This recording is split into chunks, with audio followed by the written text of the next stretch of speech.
মুনাজাতের পূর্বে 3টি আমল করবেন। নাম্বার 1, 1 নাম্বার হচ্ছে ওযু করবেন।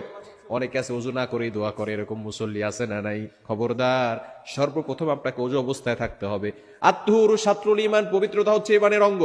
পবিত্র অবস্থায় আপনি নিজেকে আল্লাহর কাছে সুপোর্ট করে দিবেন, নিজের মাথাটাকে ঝুঁকিয়ে দিবেন। আমি হলাম গোলাম, আল্লাহ আপনি হলেন মালিক।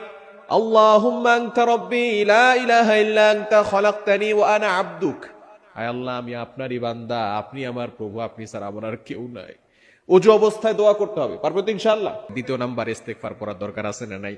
ইস্তেগফার হচ্ছে খুবই চমৎকার একটি আমল। যদি কোনো ব্যক্তি সাইয়্যিদুল ইস্তেগফার সকালে একবার পড়ে, সন্ধ্যায় যদি সে মারা যায়, আল্লাহ তাআলা তার জন্য জান্নাতের ব্যবস্থা করে দিবেন।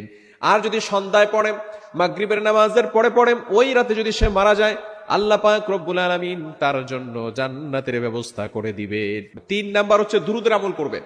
দুরূদ শরীফ আমরা পড়তে চাই না, যেই দুরূদ মুনাজাতের আগে পড়া হয়